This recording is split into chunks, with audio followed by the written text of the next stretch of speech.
Welcome to Timeless Wisdom Audio. We often think of history's greatest revolutions as being fought with swords or politics. But what if a profound cultural shift happened inside a simple, fragile cup? Today we are exploring the Book of Tea by Okakura Kakuzo. It might sound like a quiet history lesson, but it is actually a radical philosophy of life. This masterpiece reveals how a humble leaf evolved from an ancient medicine into a religion of beauty, teaching us to find perfection in a deeply imperfect world. Listen, this will completely change how you view your everyday routines. So, take a deep breath and let us turn to the very first page. Chapter 1. The Cup of Humanity. Tea began as a medicine and grew into a beverage. In China, in the 8th century, it entered the realm of poetry as one of the polite amusements. The 15th century saw Japan ennoble it into a religion of aestheticism, Teaism. Teaism is a cult founded on the adoration of the beautiful among the sordid facts of everyday existence. It inculcates purity and harmony, the mystery of mutual charity, the romanticism of the social order. It is essentially a worship of the imperfect, as it is a tender attempt to accomplish something possible in this impossible thing we know as life. The philosophy of tea is not mere aestheticism in the ordinary acceptance of the term, for it expresses conjointly with ethics and religion our whole point of view about man and nature. It is hygiene, for it enforces cleanliness. It is economics, for it shows comfort in simplicity rather than in the complex and costly. It is moral geometry, inasmuch as it defines our sense of proportion to the universe. It represents the true spirit of Eastern democracy by making all its votaries aristocrats in taste. The long isolation of Japan from the rest of the world, so conducive to introspection, has been highly favorable to the development of teaism. Our home and habits, costume and cuisine, porcelain, lacquer, painting, our very literature, all have been subject to its influence. No student of Japanese culture could ever ignore its presence. It has permeated the elegance of noble boudoir and entered the abode of the humble. Our peasants have learned to arrange flowers, our meanest laborer to offer his salutation to the rocks and waters. In our common parlance, we speak of the man with no tea in him when he is insusceptible to the serio-comic interests of the personal drama. Again, we stigmatize the untamed aesthete who, regardless of the mundane tragedy, runs riot in the springtide of emancipated emotions, as one with too much tea in him. The outsider may indeed wonder at this seeming much ado about nothing. What a tempest in a teacup, he will say. But when we consider how small, after all, the cup of human enjoyment is, how soon overflowed with tears, how easily drained to the dregs in our quenchless thirst for infinity, we shall not blame ourselves for making so much of the teacup. Mankind has done worse. In the worship of Bacchus, we have sacrificed too freely, and we have even transfigured the gory image of Mars. Why not consecrate ourselves to the Queen of the Camellias and revel in the warm stream of sympathy that flows from her altar? In the liquid amber within the ivory porcelain, the initiated may touch the sweet reticence of Confucius, the piquancy of Lao Tzu, and the ethereal aroma of Sakya Muni himself.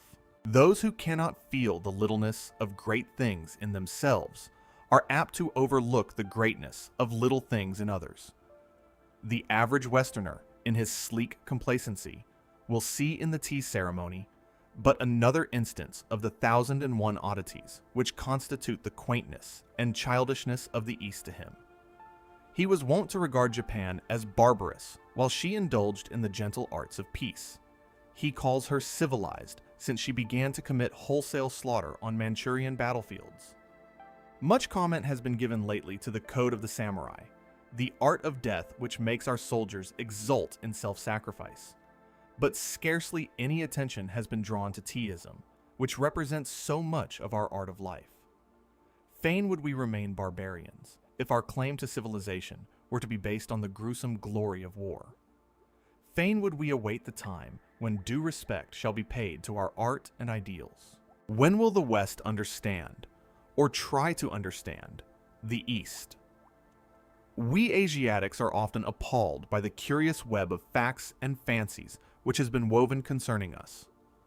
We are pictured as living on the perfume of the lotus, if not on mice and cockroaches. It is either impotent fanaticism or else abject voluptuousness.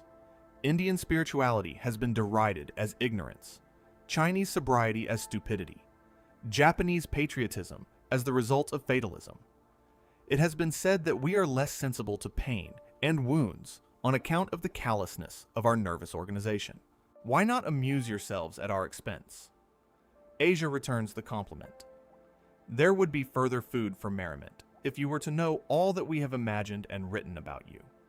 All the glamour of the perspective is there, all the unconscious homage of wonder, all the silent resentment of the new and undefined. You have been loaded with virtues too refined to be envied, and accused of crimes too picturesque to be condemned.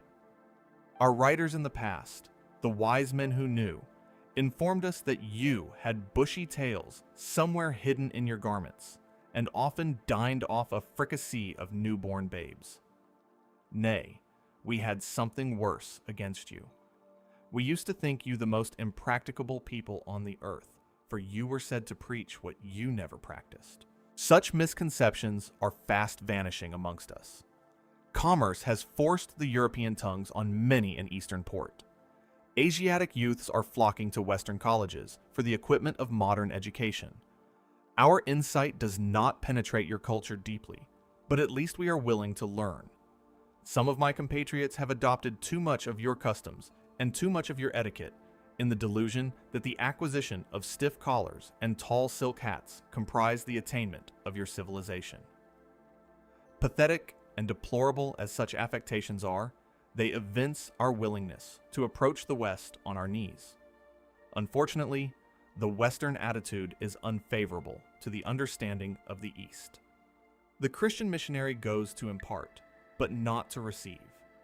Your information is based on the meager translations of our immense literature, if not on the unreliable anecdotes of passing travelers.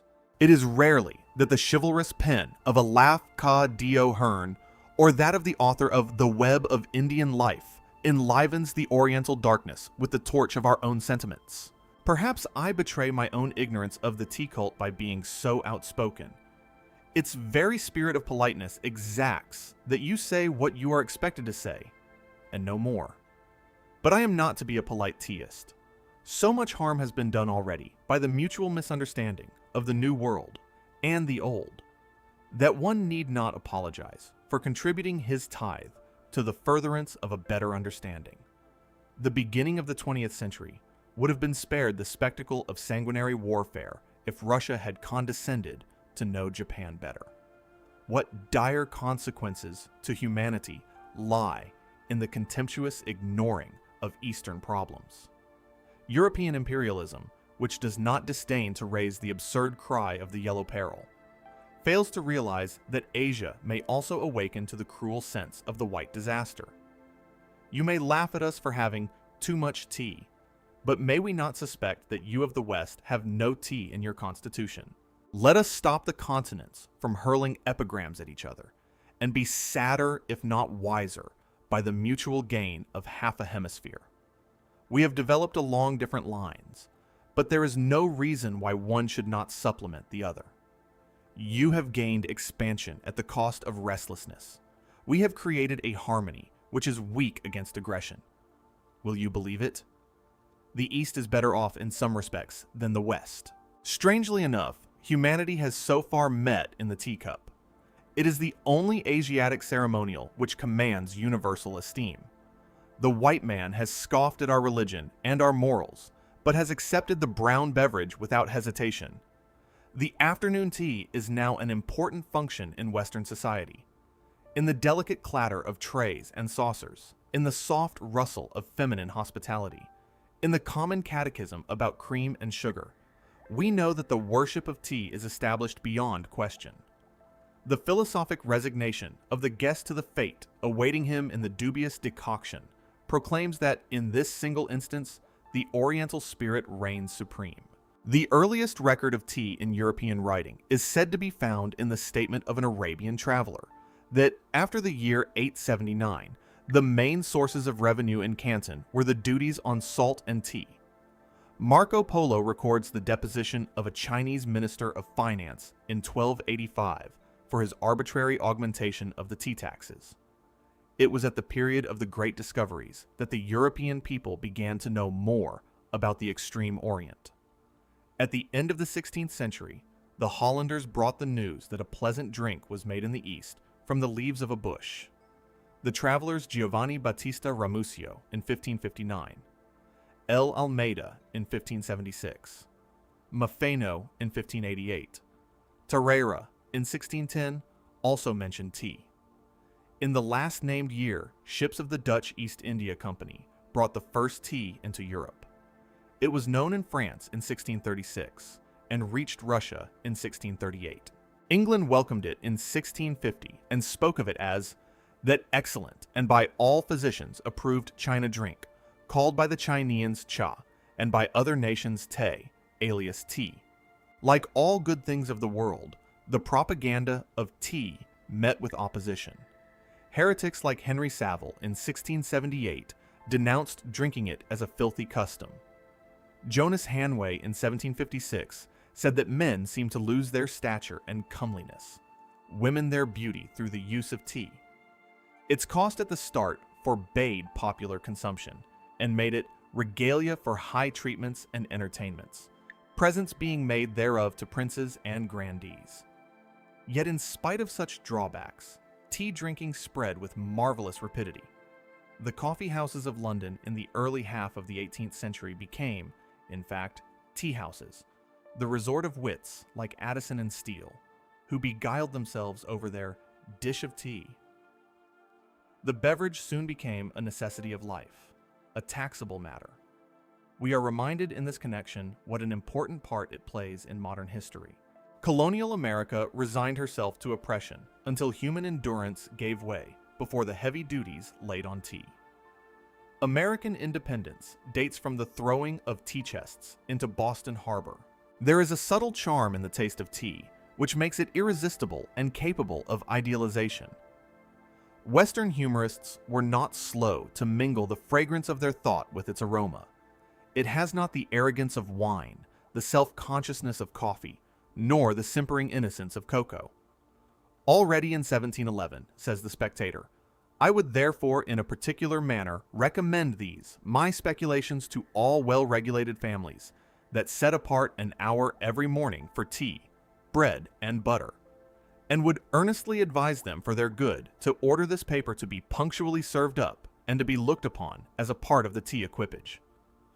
Samuel Johnson draws his own portrait as a hardened and shameless tea drinker, who for 20 years diluted his meals with only the infusion of the fascinating plant, who with tea amused the evening, with tea solaced the midnight, and with tea welcomed the morning.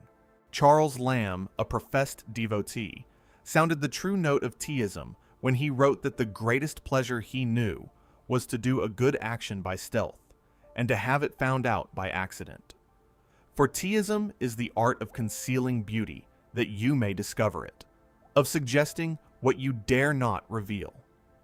It is the noble secret of laughing at yourself, calmly yet thoroughly, and is thus humor itself, the smile of philosophy.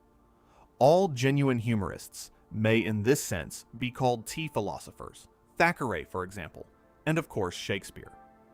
The poets of the decadence, in their protests against materialism, have, to a certain extent, also opened the way to Teaism.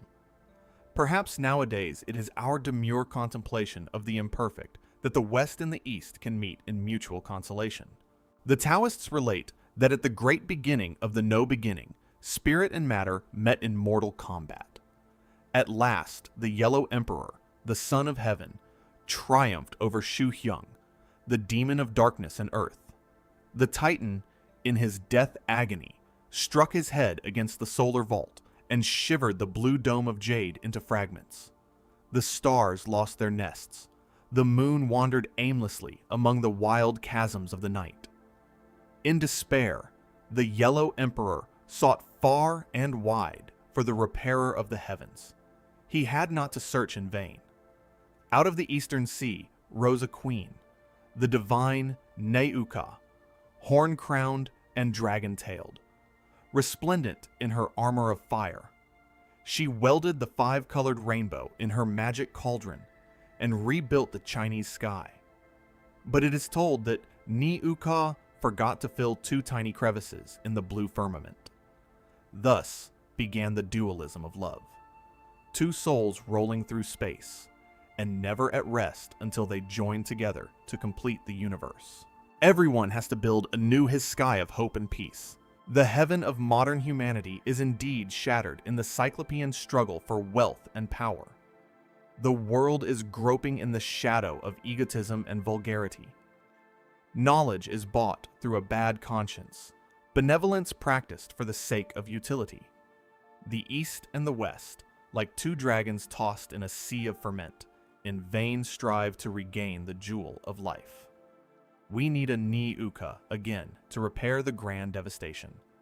We await the great avatar. Meanwhile, let us have a sip of tea. The afternoon glow is brightening the bamboos. The fountains are bubbling with delight. The soughing of the pines is heard in our kettle.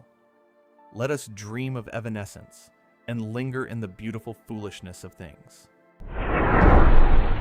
Take a breath. That was quite a journey into the soul of the East. Okakura beautifully reminds us that Teaism isn't just about a beverage. It is a profound worship of the imperfect, finding harmony and purity in the mundane facts of everyday existence. In our relentless modern pursuit of wealth and power, perhaps we all need to slow down, create our own sanctuary, and appreciate the greatness in the little things. If that philosophy resonated with you, gently hit the like button. And let's explore Chapter 2. Chapter 2. The Schools of Tea. Tea is a work of art and needs a master hand to bring out its noblest qualities. We have good and bad tea, as we have good and bad paintings, generally the latter. There is no single recipe for making the perfect tea, as there are no rules for producing a Titian or a Cezanne. Each preparation of the leaves has its individuality, its special affinity with water and heat, its own method of telling a story. The truly beautiful must always be in it. How much do we not suffer through the constant failure of society to recognize this simple and fundamental law of art and life? Li Chi Lai, a Sung poet, has sadly remarked that there were three most deplorable things in the world: the spoiling of fine youths through false education, the degradation of fine art through vulgar admiration, and the utter waste of fine tea through incompetent manipulation. Like art, tea has its periods and its schools. Its evolution may be roughly divided into three main stages: the boiled tea, the whipped tea, and the steeped tea. We moderns belong to the last school. These several methods of appreciating the beverage are indicative of the spirit of the age in which they prevailed. For life is an expression, our unconscious actions, the constant betrayal of our innermost thought. Confucius said that man hideth not. Perhaps we reveal ourselves too much in small things because we have so little of the great to conceal. The tiny incidents of daily routine are as much a commentary of racial ideals as the highest flight of philosophy or poetry. Even as the difference in favorite vintage marks the separate idiosyncrasies of different periods and nationalities of Europe, so the tea ideals characterize the various moods of Oriental culture. The cake tea, which was boiled, the powdered tea, which was whipped, the leaf tea, which was steeped, mark the distinct emotional impulses of the Tang, the Sung, and the Ming dynasties of China. If we were inclined to borrow the much-abused terminology of art classification, we might designate them respectively: the classic, the romantic, and the naturalistic schools of tea. The tea plant, a native of southern China, was known from very early times to Chinese botany and medicine. it is alluded to in the classics under the various names of Tu, Tse, Chung, Ka, and Ming, and was highly prized for possessing the virtues of relieving fatigue, delighting the soul, strengthening the will, and repairing the eyesight. It was not only administered as an internal dose, but often applied externally in form of paste to alleviate rheumatic pains. The Taoists claimed it as an important ingredient of the elixir of immortality. The Buddhists used it extensively to prevent drowsiness during their long hours of meditation. By the 4th and 5th centuries, tea became a favorite beverage among the inhabitants of the Yangtze Kiang Valley. It was about this time that modern ideograph cha was coined, evidently a corruption of the classic tu. The poets of the southern dynasties have left some fragments of their fervent adoration of the froth of the liquid jade. Then emperors used to bestow some rare preparation of the leaves on their high ministers as a reward for eminent services. Yet the method of drinking tea at this stage was primitive in the extreme. The leaves were steamed, crushed in a mortar, made into a cake, and boiled together with rice, ginger, salt, orange peel, spices, milk, and sometimes with onions. The custom obtains at the present day among the Tibetans and various Mongolian tribes, who make a curious syrup of these ingredients. The use of lemon slices by the Russians, who learned to take tea from the Chinese caravansaries, points to the survival of the ancient method. It needed the genius of the Tang dynasty to emancipate tea from its crude state and lead to its final idealization. With Lu Wu in the middle of the 8th century, we have our first apostle of tea. He was born in an age when Buddhism, Taoism, and Confucianism were seeking mutual synthesis. The pantheistic symbolism of the time was urging one to mirror the universal in the particular. Lu Wu, a poet, saw in the tea service the same harmony and order which reigned through all things. In his celebrated work, The Cha King, the Holy Scripture of Tea, he formulated the Code of Tea. He has since been worshipped as the tutelary god of the Chinese tea merchants. The Cha King consists of 3 volumes and 10 chapters. In the first chapter, Lu Wu treats of the nature of the tea plant. In the second, of the implements for gathering the leaves. In the third, of the selection of the leaves. According to him, the best quality of the leaves must have creases like the leathern boot of Tartar horsemen, curl like the dewlap of a mighty bullock, unfold like a mist rising out of a ravine, gleam like a lake touched by a zephyr, and be wet and soft like fine earth newly swept by rain. The 4th chapter is devoted to the enumeration and description of the 24 members of the tea equipage, beginning with the tripod brazier and ending with the bamboo cabinet for containing all these utensils. Here we notice Lu Wu's predilection for Taoist symbolism. Also, it is interesting to observe in this connection the influence of tea on Chinese ceramics.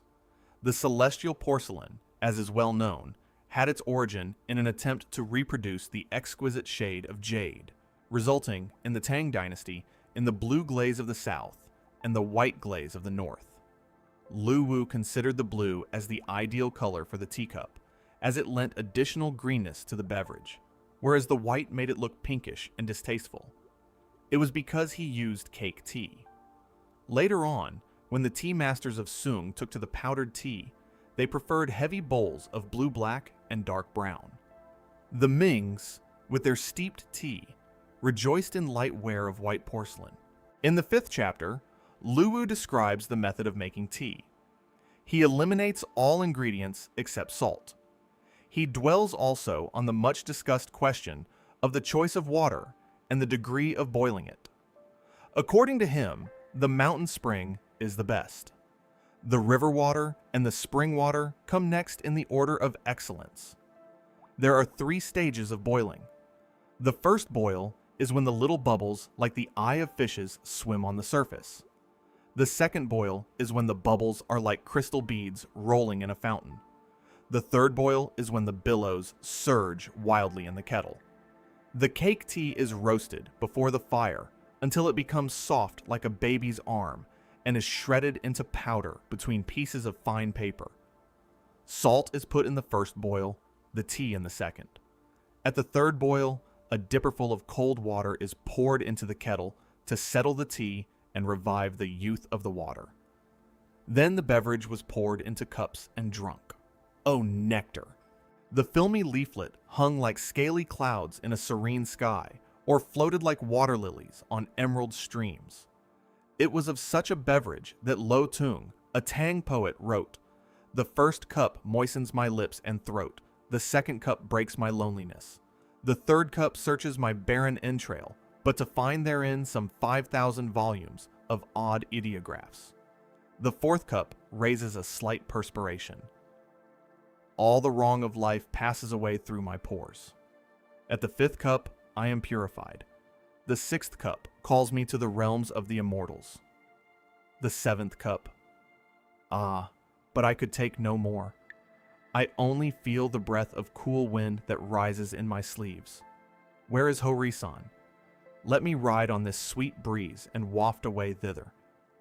The remaining chapters of the Cha King treat of the vulgarity of the ordinary methods of tea drinking, a historical summary of illustrious tea drinkers, the famous tea plantations of China, the possible variations of the tea service and illustrations of the tea utensils. The last is unfortunately lost. The appearance of the Cha King must have created considerable sensation at the time. Lu Wu was befriended by the Emperor Teaism from 763 to 779, and his fame attracted many followers. Some exquisites were said to have been able to detect the tea made by Lu Wu from that of his disciples. One Mandarin has his name immortalized by his failure to appreciate the tea of this great master. In the Sung dynasty, the whipped tea came into fashion and created the second school of tea. The leaves were ground to fine powder in a small stone mill, and the preparation was whipped in hot water by a delicate whisk made of split bamboo. The new process led to some change in the tea equipage of Lu Wu, as well as in the choice of leaves. Salt was discarded forever. The enthusiasm of the Sung people for tea knew no bounds. Epicures vied with each other in discovering new varieties, and regular tournaments were held to decide their superiority. The Emperor Kia Sung from 1101 to 1124, who was too great an artist to be a well-behaved monarch, lavished his treasures on the attainment of rare species. He himself wrote a dissertation on the 20 kinds of tea, among which he prizes the white tea as of the rarest and finest quality. The tea ideal of the Sungs differed from the Tangs, even as their notion of life differed. They sought to actualize what their predecessors tried to symbolize. To the Neo-Confucian mind, the cosmic law was not reflected in the phenomenal world, but the phenomenal world was the cosmic law itself. Aeons were but moments. Nirvana always within grasp. The Taoist conception that immortality lay in the eternal change permeated all their modes of thought. It was the process, not the deed, which was interesting. It was the completing, not the completion, which was really vital. Man came thus at once face to face with nature. A new meaning grew into the art of life. The tea began to be not a poetical pastime, but one of the methods of self-realization. Wang Yucheng eulogized tea as flooding his soul like a direct appeal, that its delicate bitterness reminded him of the aftertaste of a good counsel. So Tum Pa wrote of the strength of the immaculate purity in tea which defied corruption as a truly virtuous man. Among the Buddhists, the Southern Zen sect, which incorporated so much of Taoist doctrines, formulated an elaborate ritual of tea. The monks gathered before the image of Bodhidharma and drank tea out of a single bowl with the profound formality of a holy sacrament. It was this Zen ritual which finally developed into the tea ceremony of Japan in the 15th century. Unfortunately, the sudden outburst of the Mongol tribes in the 13th century, which resulted in the devastation and conquest of China under the barbaric rule of the Yuan emperors, destroyed all the fruits of Sung culture.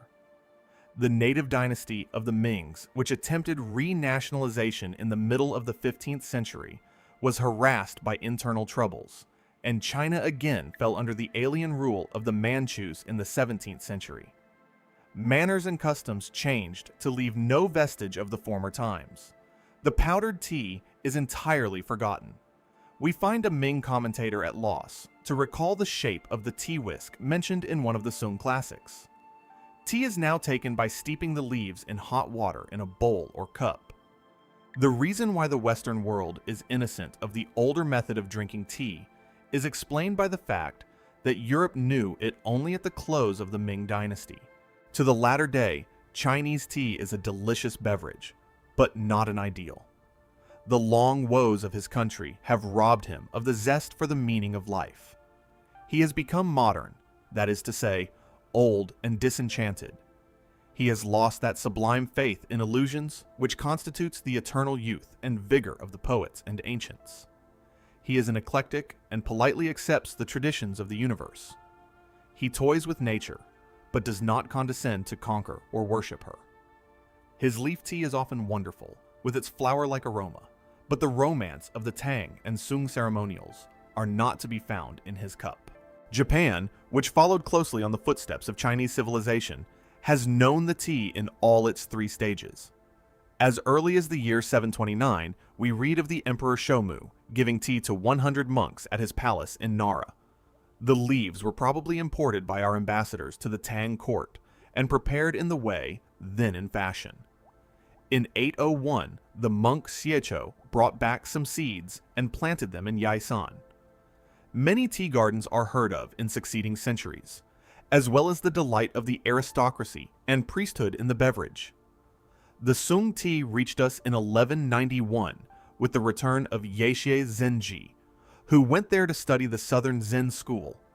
The new seeds which he carried home were successfully planted in 3 places, one of which, the Uji district near Kyoto, bears still the name of producing the best tea in the world. The southern Zen spread with marvelous rapidity, and with it the tea ritual and the tea ideal of the Sung. By the 15th century, under the patronage of the shogun, Ashika ga Voshinasa, the tea ceremony is fully constituted and made into an independent and secular performance. Since then, Teaism is fully established in Japan. The use of the steeped tea of the later China is comparatively recent among us, being only known since the middle of the 17th century. It has replaced the powdered tea in ordinary consumption, though the latter still continues to hold its place as the tea of teas. It is in the Japanese tea ceremony that we see the culmination of tea ideals. Our successful resistance of the Mongol invasion in 1281 had enabled us to carry on the Sung movement so disastrously cut off in China itself through the nomadic inroad. Tea with us became more than an idealization of the form of drinking. It is a religion of the art of life. The beverage grew to be an excuse for the worship of purity and refinement, a sacred function at which the host and guest joined to produce for that occasion the utmost beatitude of the mundane. The tea room was an oasis in the dreary waste of existence, where weary travelers could meet to drink from the common spring of art appreciation. The ceremony was an improvised drama whose plot was woven about the tea, the flowers, and the paintings. Not a color to disturb the tone of the room, not a sound to mar the rhythm of things, not a gesture to obtrude on the harmony, not a word to break the unity of the surroundings. All movements to be performed simply and naturally. Such were the aims of the tea ceremony, and strangely enough, it was often successful. A subtle philosophy lay behind it all. Teaism was Taoism in disguise. Well, a simple cup of tea truly mirrors the soul of an era. Each school of tea reflects a profound philosophical shift in human history. Remember, your daily routines are never just chores. They are expressions of your inner values. If this brought you peace, gently hit the like button, and let's explore Chapter 3. Chapter 3. Taoism and Zennism. The connection of Zennism with tea is proverbial. We have already remarked that the tea ceremony was a development of the Zen ritual. The name of Lao Tzu, the founder of Taoism, is also intimately associated with the history of tea. It is written in the Chinese school manual concerning the origin of habits and customs that the ceremony of offering tea to a guest began with Kuan Yin, a well-known disciple of Lao Tzu, who first at the gate of the Han Pass presented to the old philosopher a cup of the golden elixir. We shall not stop to discuss the authenticity of such tales, which are valuable, however, as confirming the early use of the beverage by the Taoists. Our interest in Taoism and Zennism here lies mainly in those ideas regarding life and art, which are so embodied in what we call Teaism. It is to be regretted that as yet there appears to be no adequate presentation of the Taoists and Zen doctrines in any foreign language, though we have had several laudable attempts. Translation is always a treason, and as a Ming author observes, can at its best be only the reverse side of a brocade. All the threads are there, but not the subtlety of color or design. But, after all, what great doctrine is there which is easy to expound? The ancient sages never put their teachings in systematic form.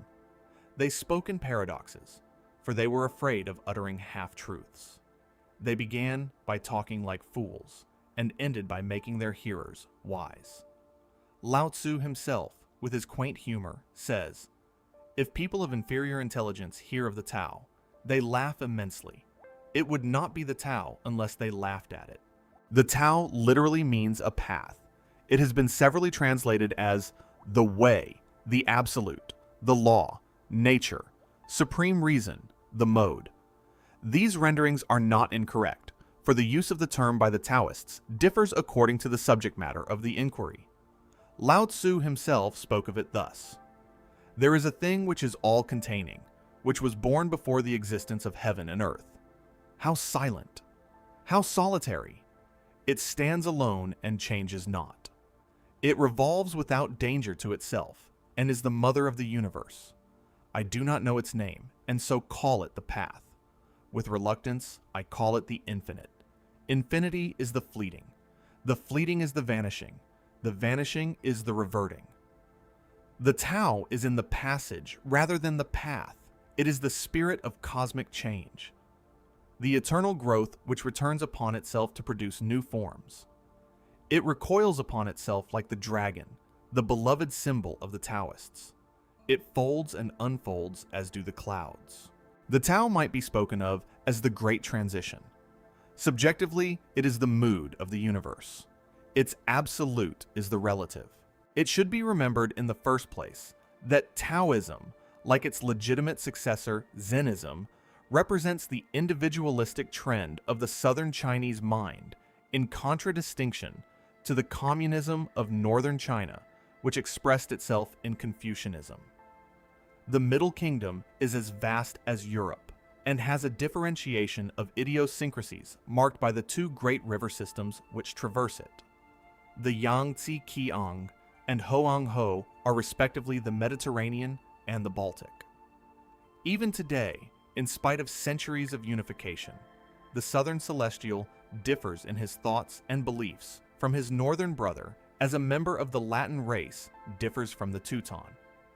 In ancient days, when communication was even more difficult than at present, and especially during the feudal period, this difference in thought was most pronounced. The art and poetry of the one breathes an atmosphere entirely distinct from that of the other. In Lao Tzu and his followers, and in Kutsugin, the forerunner of the Yangtze Kiang nature poets, we find an idealism quite inconsistent with the prosaic ethical notions of their contemporary northern writers. Lao Tzu lived 5 centuries before the Christian era. The germ of Taoist speculation may be found long before the advent of Lao Tzu, surnamed the Long-Eared. The archaic records of China, especially the Book of Changes, foreshadow his thought. But the great respect paid to the laws and customs of that classic period of Chinese civilization, which culminated with the establishment of the Zhou dynasty in the 16th century BC, kept the development of individualism in check for a long while, so that it was not until after the disintegration of the Zhou dynasty and the establishment of innumerable independent kingdoms that it was able to blossom forth in the luxuriance of free thought. Lao Tzu and Soshi, or Chuang Tzu, were both Southerners and the greatest exponents of the new school. On the other hand, Confucius, with his numerous disciples, aimed at retaining ancestral conventions. Taoism cannot be understood without some knowledge of Confucianism and vice versa. We have said that the Taoist absolute was the relative. In ethics, the Taoists railed at the laws and the moral codes of society, for to them, right and wrong were but relative terms. Definition is always limitation. The fixed and unchangeless are but terms expressive of a stoppage of growth, said Kutsu Jin. The sages move the world. Our standards of morality are begotten of the past needs of society, but is society to remain always the same? The observance of communal traditions involves a constant sacrifice of the individual to the state. Education, in order to keep up the mighty delusion, encourages a species of ignorance. People are not taught to be really virtuous, but to behave properly. We are wicked because we are frightfully self-conscious. We nurse a conscience because we are afraid to tell the truth to others. We take refuge in pride because we are afraid to tell the truth to ourselves. How can one be serious with the world when the world itself is so ridiculous? The spirit of barter is everywhere. Honor and chastity. Behold the complacent salesman retailing the good and true. One can even buy a so-called religion, which is really but common morality, sanctified with flowers and music. Rob the church of her accessories, and what remains behind? Yet the trusts thrive marvelously, for the prices are absurdly cheap. A prayer for a ticket to heaven, a diploma for an honorable citizenship. Hide yourself under a bushel quickly, for if your real usefulness were known to the world, you would soon be knocked down to the highest bidder by the public auctioneer. Why do men and women like to advertise themselves so much? Is it not but an instinct derived from the days of slavery? The virility of the idea lies not less in its power of breaking through contemporary thought than in its capacity for dominating subsequent movements. Taoism was an active power during the Qin dynasty, that epoch of Chinese unification from which we derive the name China. It would be interesting had we time to note its influence on contemporary thinkers, the mathematicians, writers on law and war, the mystics and alchemists, and the later nature poets of the Yangtze Kiang. We should not even ignore those speculators on reality who doubted whether a white horse was real because he was white, or because he was solid, nor the conversationalists of the Six Dynasties, who, like the Zen philosophers, reveled in discussions concerning the pure and the abstract. Above all, we should pay homage to Taoism for what it has done toward the formation of the celestial character, giving to it a certain capacity for reserve and refinement, as warm as jade. Chinese history is full of instances in which the votaries of Taoism, princes and hermits alike, followed with varied and interesting results the teachings of their creed. The tale will not be without its quota of instruction and amusement. It will be rich in anecdotes, allegories, and aphorisms. We would fain be on speaking terms with the delightful emperor who never died because he had never lived. We may ride the wind with Lie Tzu and find it absolutely quiet because we ourselves are the wind, or dwell in mid-air with the aged one of the Hoang Ho, who lived betwixt heaven and earth because he was subject to neither the one nor the other. Even in that grotesque apology for Taoism which we find in China at the present day, we can revel in a wealth of imagery impossible to find in any other cult. But the chief contribution of Taoism to Asiatic life has been in the realm of aesthetics. Chinese historians have always spoken of Taoism as the art of being in the world, for it deals with the present, ourselves. It is in us that God meets with nature, and yesterday parts from tomorrow. The present is the moving infinity, the legitimate sphere of the relative. Relativity seeks adjustment. Adjustment is art. The art of life lies in a constant readjustment to our surroundings. Taoism accepts the mundane as it is, and, unlike the Confucians or the Buddhists, tries to find beauty in our world of woe and worry. The Sung allegory of the three vinegar tasters explains admirably the trend of the three doctrines. Sakya, Mune, Confucius, and Lao Tzu once stood before a jar of vinegar, the emblem of life, and each dipped in his finger to taste the brew. The matter-of-fact Confucius found it sour, the Buddha called it bitter, and Lao Tzu pronounced it sweet. The Taoists claimed that the comedy of life could be made more interesting if everyone would preserve the unities. To keep the proportion of things and give place to others without losing one's own position was the secret of success in the mundane drama. We must know the whole play in order to properly act our parts. The conception of totality must never be lost in that of the individual. This Lao Tzu illustrates by his favorite metaphor of the vacuum. He claimed that only in vacuum lay the truly essential. The reality of a room, for instance, was to be found in the vacant space enclosed by the roof and the walls, not in the roof and walls themselves. The usefulness of a water pitcher dwelt in the emptiness where water might be put, not in the form of the pitcher or the material of which it was made. Vacuum is all-potent because all-containing. In vacuum alone, motion becomes possible. One who could make of himself a vacuum into which others might freely enter would become master of all situations. The whole can always dominate the part. These Taoists' ideas have greatly influenced all our theories of action, even to those of fencing and wrestling. Jiu-jitsu, the Japanese art of self-defense, owes its name to a passage in the Tao Te King. In Jiu-jitsu, one seeks to draw out and exhaust the enemy's strength by non-resistance, vacuum, while conserving one's own strength for victory in the final struggle. In art, the importance of the same principle is illustrated by the value of suggestion. In leaving something unsaid, the beholder is given a chance to complete the idea, and thus a great masterpiece irresistibly rivets your attention until you seem to become actually a part of it. A vacuum is there for you to enter and fill up the full measure of your aesthetic emotion.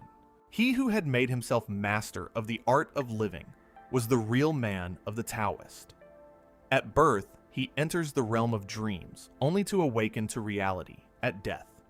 He tempers his own brightness in order to merge himself into the obscurity of others.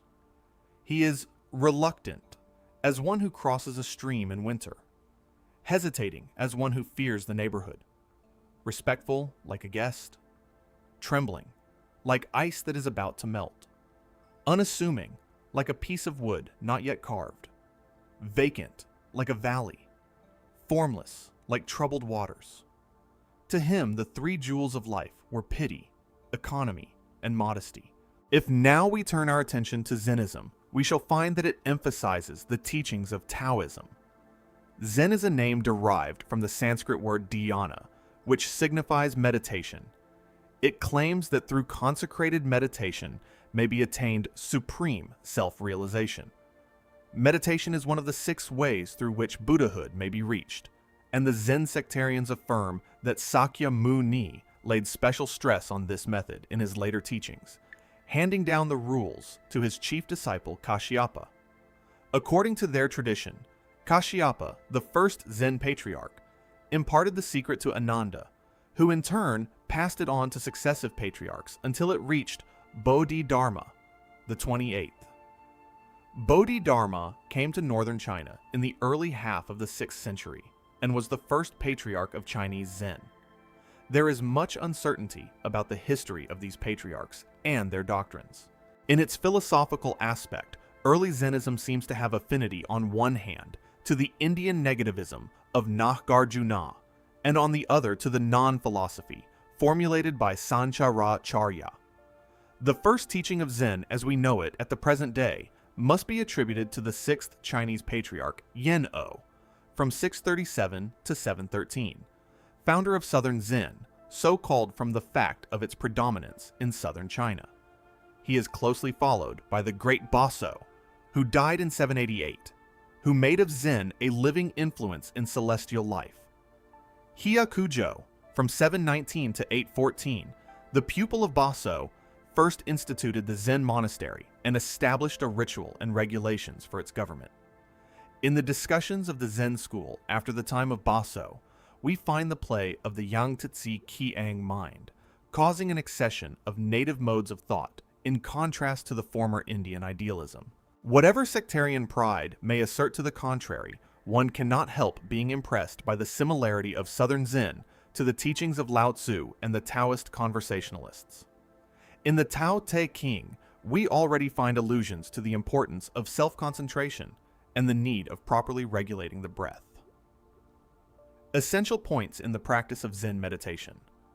Some of the best commentaries on the Book of Lao Tzu have been written by Zen scholars. Zennism, like Taoism, is the worship of relativity. One master defines Zen as the art of feeling the polar star in the southern sky. Truth can be reached only through the comprehension of opposites. Again, Zennism, like Taoism, is a strong advocate of individualism. Nothing is real except that which concerns the working of our own minds. Yeno, the sixth patriarch, once saw two monks watching the flag of a pagoda fluttering in the wind.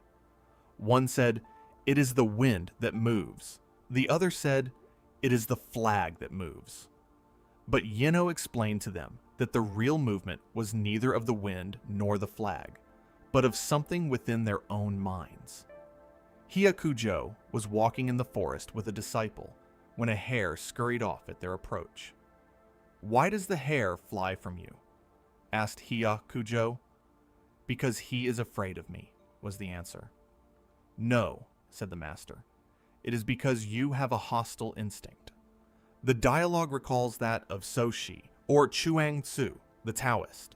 One day, Soshi was walking on the bank of a river with a friend. "How delightfully the fishes are enjoying themselves in the water," exclaimed Soshi. His friend spake to him thus, "You are not a fish. How do you know that the fishes are enjoying themselves?" "You are not myself," returned Soshi. "How do you know that I do not know that the fishes are enjoying themselves?" Zen was often opposed to the precepts of Orthodox Buddhism, even as Taoism was opposed to Confucianism. To the transcendental insight of the Zen, words were but an encumbrance to thought. The whole sway of Buddhist scriptures, only commentaries on personal speculation. The followers of Zen aimed at direct communion with the inner nature of things, regarding their outward accessories only as impediments to a clear perception of truth. It was this love of the abstract that led the Zen to prefer black and white sketches to the elaborately colored paintings of the classic Buddhist school. Some of the Zen even became iconoclastic as a result of their endeavor to recognize the Buddha in themselves rather than through images and symbolism. We find Tanka Wosho breaking up a wooden statue of Buddha on a wintry day to make a fire. "What sacrilege," said the horror-stricken bystander. "I wish to get the Shali out of the ashes," calmly rejoined the Zen. "But you certainly will not get Shali from this image," was the angry retort, to which Tanka replied, "If I do not, this is certainly not a Buddha, and I am committing no sacrilege." Then he turned to warm himself over the kindling fire. A special contribution of Zen to Eastern thought was its recognition of the mundane as of equal importance with the spiritual. It held that in the great relation of things there was no distinction of small and great, an atom possessing equal possibilities with the universe. The seeker for perfection must discover in his own life the reflection of the inner light. The organization of the Zen monastery was very significant of this point of view. To every member, except the abbot, was assigned some special work in the caretaking of the monastery, and curiously enough, to the novices was committed the lighter duties, while to the most respected and advanced monks were given the more irksome and menial tasks. Such services formed a part of the Zen discipline, and every least action must be done absolutely perfectly. Thus, many a weighty discussion ensued while weeding the garden, paring a turnip, or serving tea. The whole ideal of Teaism is a result of this Zen conception of greatness in the smallest incidents of life. Taoism furnished the basis for aesthetic ideals. Zennism made them practical. Take a breath. The wisdom of the Tao and Zen always invites us to look inward. Okakura beautifully illustrates that true mastery lies in the vacuum, creating empty space so the essential can flow in. In a world that constantly demands we add more to our lives, your greatest power might simply be in letting go and finding greatness in the smallest moments. If you are finding space for peace here, gently hit the like button, and let's explore Chapter 4. Chapter 4. The Tea Room. To European architects brought up on the traditions of stone and brick construction, our Japanese method of building with wood and bamboo seems scarcely worthy to be ranked as architecture. It is but quite recently that a competent student of Western architecture has recognized and paid tribute to the remarkable perfection of our great temples. Such being the case as regards our classic architecture, we could hardly expect the outsider to appreciate the subtle beauty of the tea room, its principles of construction and decoration being entirely different from those of the West. The tea room, the sukiya, does not pretend to be other than a mere cottage, a straw hut as we call it. The original ideographs for sukiya mean the abode of fancy. Latterly, the various tea masters substituted various Chinese characters according to their conception of the tea room, and the term sukiya may signify the abode of vacancy or the abode of the unsymmetrical. It is an abode of fancy, inasmuch as it is an ephemeral structure built to house a poetic impulse. It is an abode of vacancy, inasmuch as it is devoid of ornamentation, except for what may be placed in it to satisfy some aesthetic need of the moment. It is an abode of the unsymmetrical, inasmuch as it is consecrated to the worship of the imperfect, purposely leaving something unfinished for the play of the imagination to complete. The ideals of Teaism have since the 16th century influenced our architecture to such degree that the ordinary Japanese interior of the present day, on account of the extreme simplicity and chasteness of its scheme of decoration, appears to foreigners almost barren. The first independent tea room was the creation of Senno Soyeki, commonly known by his later name of Rikyu, the greatest of all tea masters, who, in the 16th century, under the patronage of Taiko Hideyoshi, instituted and brought to a high state of perfection the formalities of the tea ceremony. The proportions of the tea room had been previously determined by Jowo, a famous tea master of the 15th century. The early tea room consisted merely of a portion of the ordinary drawing room partitioned off by screens for the purpose of the tea gathering. The portion partitioned off was called the kakoi enclosure, a name still applied to those tea rooms which are built into a house and are not independent constructions. The sukiya consists of the tea room proper, designed to accommodate not more than 5 persons, a number suggestive of the saying, more than the graces and less than the muses. An anteroom, mid-suya, where the tea utensils are washed and arranged before being brought in. A portico, ma-chiai, in which the guests wait until they receive the summons to enter the tea room, and a garden path, the roji, which connects the ma-chiai with the tea room. The tea room is unimpressive in appearance. It is smaller than the smallest of Japanese houses, while the materials used in its construction are intended to give the suggestion of refined poverty. Yet we must remember that all this is the result of profound artistic forethought, and that the details have been worked out with care, perhaps even greater than that expended on the building of the richest palaces and temples. A good tea room is more costly than an ordinary mansion, for the selection of its materials, as well as its workmanship, requires immense care and precision. Indeed, the carpenters employed by the tea masters form a distinct and highly honored class among artisans, their work being no less delicate than that of the makers of lacquer cabinets. The tea room is not only different from any production of Western architecture, but also contrasts strongly with the classical architecture of Japan itself. Our ancient noble edifices, whether secular or ecclesiastical, were not to be despised even as regards their mere size. The few that have been spared in the disastrous conflagrations of centuries are still capable of awing us by the grandeur and richness of their decoration. Huge pillars of wood from 2 to 3 feet in diameter and from 30 to 40 feet high, supported by a complicated network of brackets, the enormous beams which groaned under the weight of the tile-covered roofs. The material and mode of construction, though weak against fire, proved itself strong against earthquakes, and was well suited to the climatic conditions of the country. In the Golden Hall of Ho-Ryu-ji and the Pagoda of Yakushi-ji, we have noteworthy examples of the durability of our wooden architecture. These buildings have practically stood intact for nearly 12 centuries. The interior of the old temples and palaces was profusely decorated. In the Hoodoo Temple at Uji, dating from the 10th century, we can still see the elaborate canopy and gilded baldacchinos, many colored and inlaid with mirrors and mother of pearl, as well as remains of the paintings and sculpture which formerly covered the walls. Later, at Nikko and in the Neijo Castle in Kyoto, we see structural beauty sacrificed to a wealth of ornamentation, which in color and exquisite detail equals the utmost gorgeousness of Arabian or Moorish effort. The simplicity and purism of the tea room resulted from emulation of the Zen monastery. A Zen monastery differs from those of other Buddhist sects inasmuch as it is meant only to be a dwelling place for the monks. Its chapel is not a place of worship or pilgrimage, but a college room where the students congregate for discussion and the practice of meditation.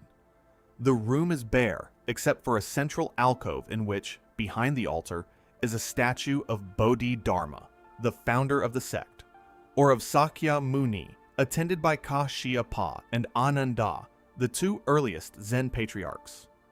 On the altar, flowers and incense are offered up in the memory of the great contributions which these sages made to Zen. We have already said that it was the ritual instituted by the Zen monks of successively drinking tea out of a bowl before the image of Bodhidharma, which laid the foundations of the tea ceremony. We might add here that the altar of the Zen chapel was the prototype of the tokonoma, the place of honor in a Japanese room where paintings and flowers are placed for the edification of the guests. All our great tea masters were students of Zen and attempted to introduce the spirit of Zennism into the actualities of life. Thus the room, like the other equipments of the tea ceremony, reflects many of the Zen doctrines. The size of the orthodox tea room, which is 4 mats and a half, or 10 feet square, is determined by a passage in the Sutra of Vikramaditya. In that interesting work, Vikramaditya welcomes the Saint Manju Shiri and 84,000 disciples of Buddha in a room of this size. An allegory based on the theory of the non-existence of space to the truly enlightened. Again, the Roji, the garden path which leads from the Machi-ai to the tea room, signified the first stage of meditation. The passage into self-illumination. The Roji was intended to break connection with the outside world and produce a fresh sensation conducive to the full enjoyment of aestheticism in the tea room itself. One who has trodden this garden path cannot fail to remember how his spirit, as he walked in the twilight of evergreens over the regular irregularities of the stepping stones, beneath which lay dried pine needles, and passed beside the moss-covered granite lanterns, became uplifted above ordinary thoughts.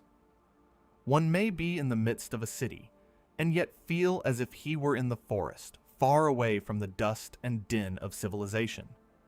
Great was the ingenuity displayed by the tea masters in producing these effects of serenity and purity. The nature of the sensations to be aroused in passing through the Roji differed with different tea masters. Some, like Rikyu, aimed at utter loneliness and claimed the secret of making a Roji was contained in the ancient ditty, "I look beyond, flowers are not, nor tinted leaves. On the sea beach, a solitary cottage stands in the waning light of an autumn eve." Others, like Kobori Enshu, sought for a different effect. Enshu said the idea of the garden path was to be found in the following verses: a cluster of summer trees, a bit of the sea, a pale evening moon. It is not difficult to gather his meaning. He wished to create the attitude of a newly awakened soul, still lingering amid shadowy dreams of the past, yet bathing in the sweet unconsciousness of a mellow spiritual light, and yearning for the freedom that lay in the expanse beyond.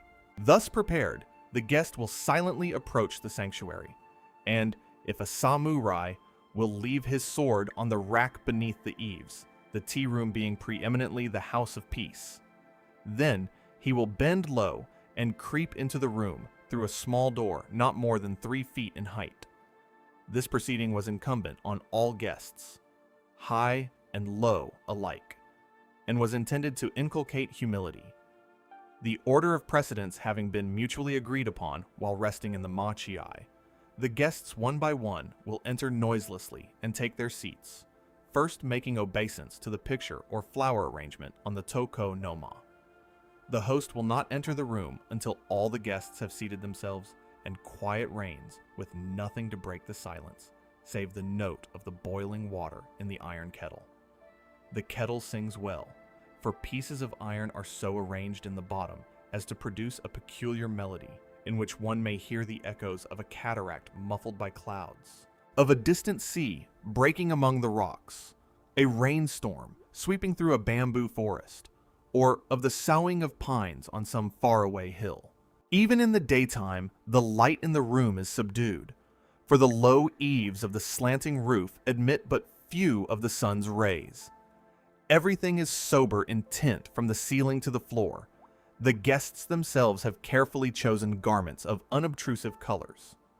The mellowness of age is over all, everything suggestive of recent acquirement being tabooed, save only the one note of contrast furnished by the bamboo dipper and the linen napkin, both immaculately white and new.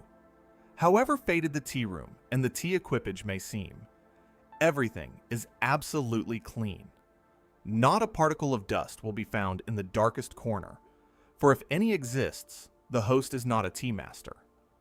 One of the first requisites of a tea master is the knowledge of how to sweep, clean, and wash, for there is an art in cleaning and dusting.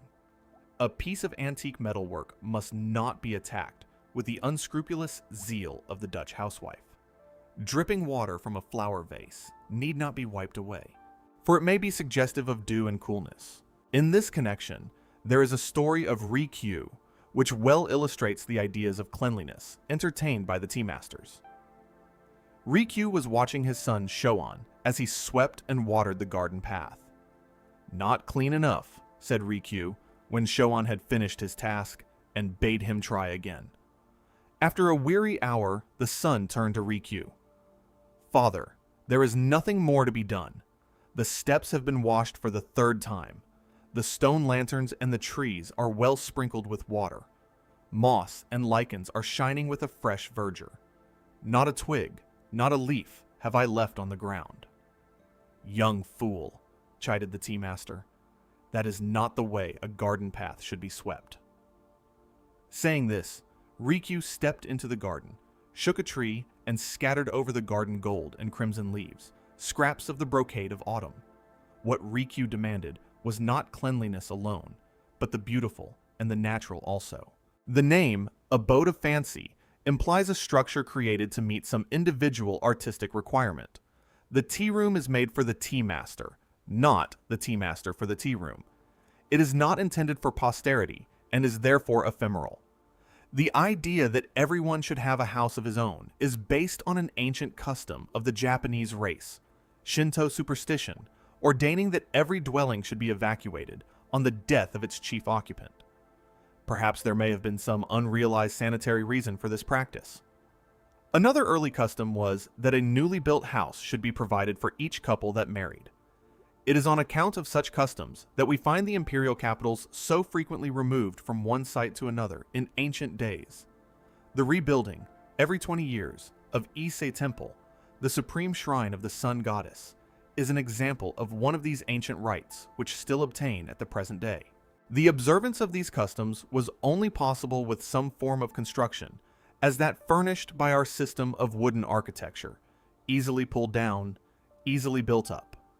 A more lasting style, employing brick and stone, would have rendered migrations impracticable, as indeed they became when the more stable and massive wooden construction of China was adopted by us after the Nahua period. With the predominance of Zen individualism in the 15th century, however, the old idea became imbued with a deeper significance as conceived in connection with the tea room. Zennism, with the Buddhist theory of evanescence and its demands for the mastery of spirit over matter, recognized the house only as a temporary refuge for the body. The body itself was but as a hut in the wilderness, a flimsy shelter made by tying together the grasses that grew around.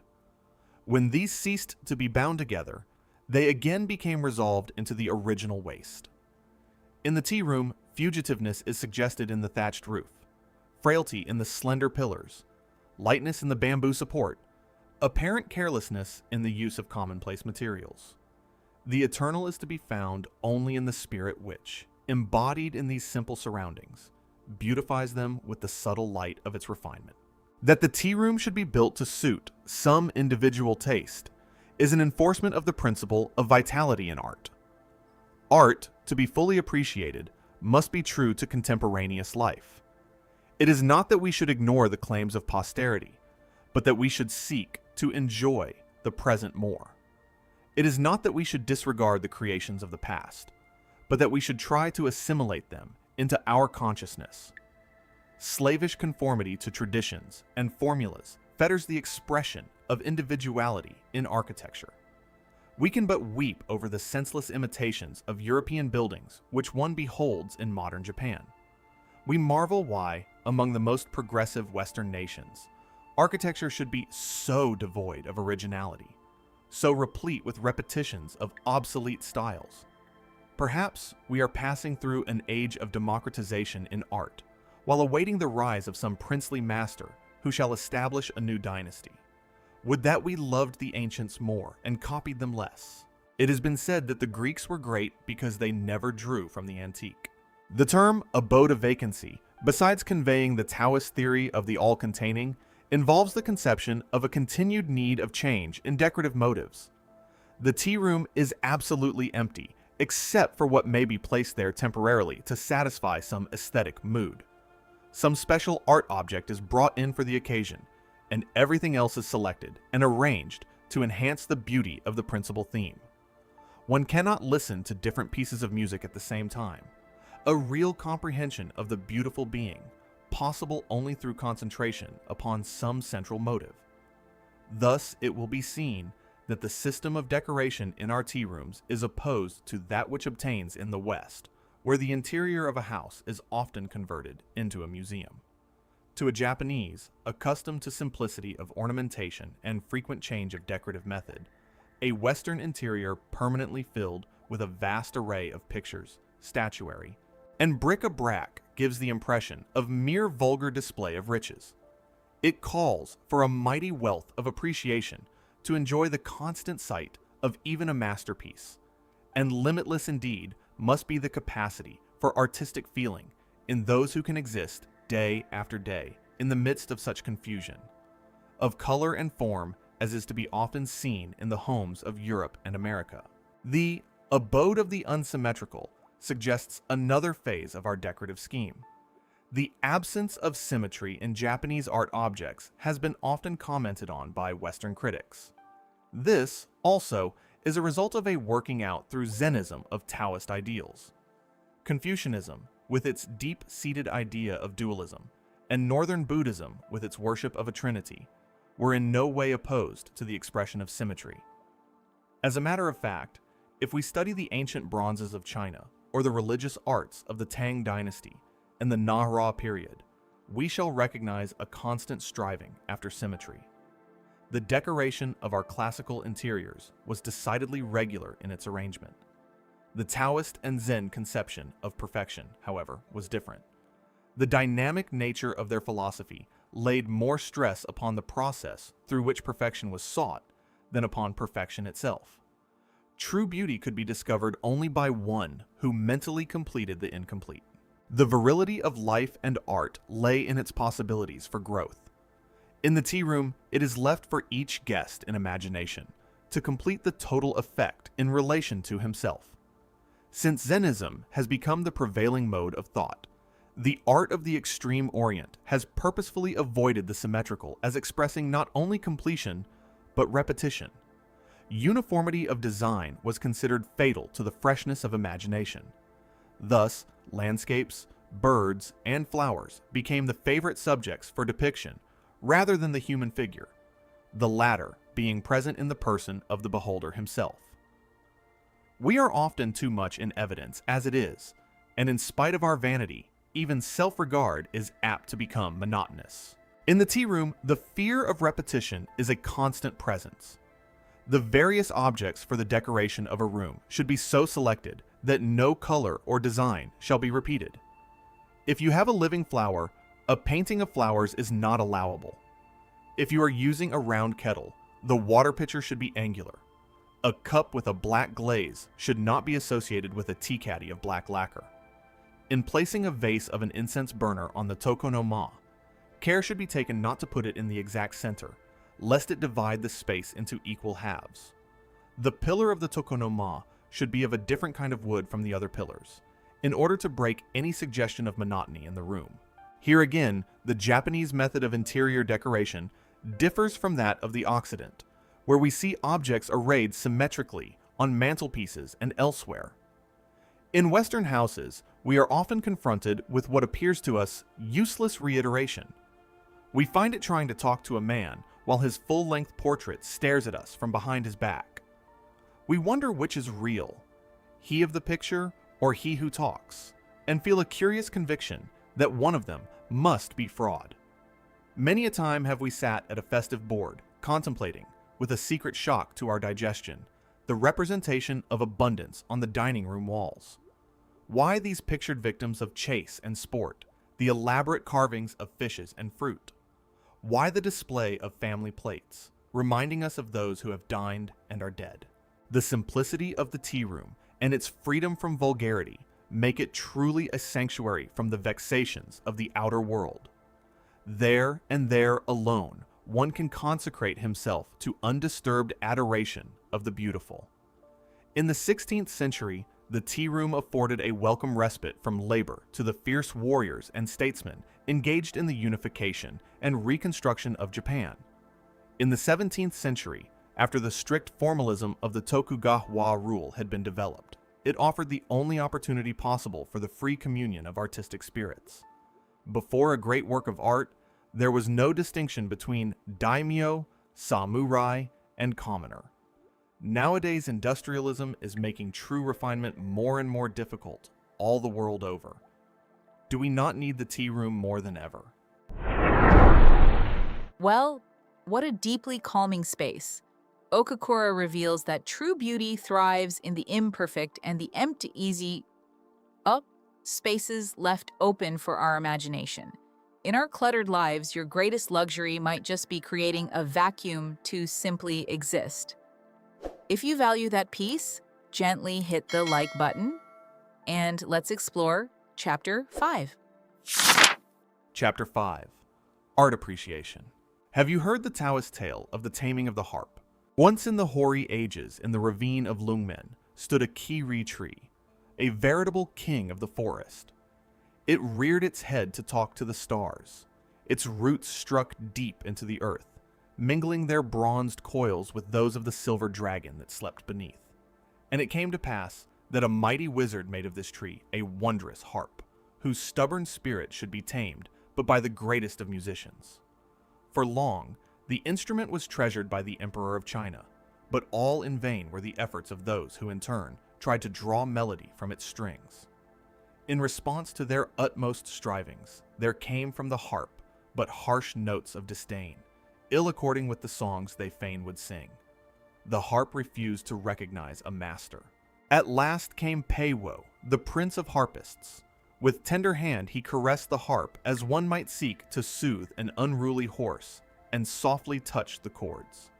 He sang of nature and the seasons, of high mountains and flowing waters, and all the memories of the tree awoke. Once more the sweet breath of spring played amidst its branches.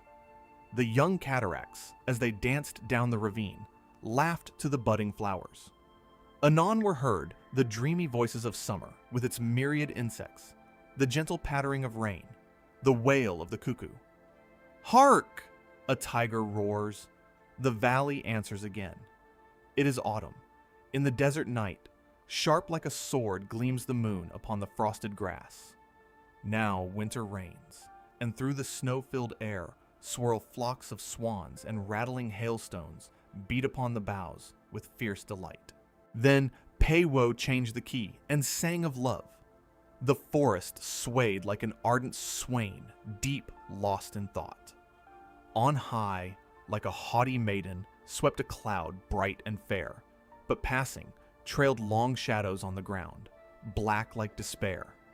Again the mode was changed. Peiwo sang of war, of clashing steel and trampling steeds. And in the harp arose the tempest of Lungmen. The dragon rode the lightning. The thundering avalanche crashed through the hills. In ecstasy, the celestial monarch asked Peiwo wherein lay the secret of his victory. "Sire," he replied, "others have failed because they sang, but of themselves. I left the harp to choose its theme, and knew not truly whether the harp had been Peiwo or Peiwo were the harp." This story well illustrates the mystery of art appreciation. The masterpiece is a symphony played upon our finest feelings.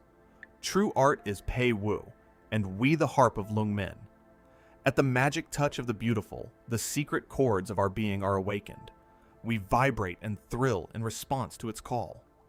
Mind speaks to mind. We listen to the unspoken. We gaze upon the unseen. The master calls forth notes we know not of. Memories long forgotten all come back to us with a new significance. Hopes stifled by fear, yearnings that we dare not recognize, stand forth in new glory. Our mind is the canvas on which the artists lay their color. Their pigments are our emotions. Their chiaroscuro, the light of joy, the shadow of sadness. The masterpiece is of ourselves, as we are of the masterpiece. The sympathetic communion of minds necessary for art appreciation must be based on mutual concession. The spectator must cultivate the proper attitude for receiving the message, as the artist must know how to impart it. The tea master, Kobo-ri Enshu, himself a daimyo, has left to us these memorable words: "Approach a great painting as thou wouldst approach a great prince." In order to understand a masterpiece, you must lay yourself low before it and await with bated breath its least utterance. An eminent Sung critic once made a charming confession. Said he, "In my young days, I praised the master whose pictures I liked, but as my judgment matured, I praised myself for liking what the masters had chosen to have me like." It is to be deplored that so few of us really take pains to study the moods of the masters.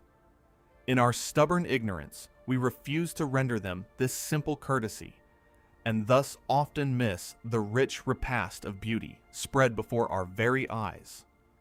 A master has always something to offer, while we go hungry solely because of our own lack of appreciation. To the sympathetic, a masterpiece becomes a living reality towards which we feel drawn in bonds of comradeship. The masters are immortal, for their loves and fears live in us over and over again. It is rather the soul than the hand, the man than the technique, which appeals to us. The more human the call, the deeper is our response. It is because of this secret understanding between the master and ourselves that in poetry or romance we suffer and rejoice with the hero and heroine. Chikamatsu, our Japanese Shakespeare, has laid down as one of the first principles of dramatic composition the importance of taking the audience into the confidence of the author. Several of his pupils submitted plays for his approval, but only one of the pieces appealed to him. It was a play somewhat resembling the Comedy of Errors, in which twin brethren suffer through mistaken identity. "This," said Chika Matsu, "has the proper spirit of the drama, for it takes the audience into consideration. The public is permitted to know more than the actors. It knows where the mistake lies, and pities the poor figures on the board who innocently rush to their fate." The great masters both of the East and the West never forgot the value of suggestion as a means for taking the spectator into their confidence. Who can contemplate a masterpiece without being awed by the immense vista of thought presented to our consideration? How familiar and sympathetic are they all? How cold in contrast the modern commonplaces? In the former, we feel the warm outpouring of a man's heart. In the latter, only a formal salute. Engrossed in his technique, the modern rarely rises above himself. Like the musicians who vainly invoke the Lungmen harp, he sings only of himself. His works may be nearer science, but are further from humanity. We have an old saying in Japan that a woman cannot love a man who is truly vain, for there is no crevice in his heart for love to enter and fill up. In art, vanity is equally fatal to sympathetic feeling, whether on the part of the artist or the public. Nothing is more hallowing than the union of kindred spirits in art.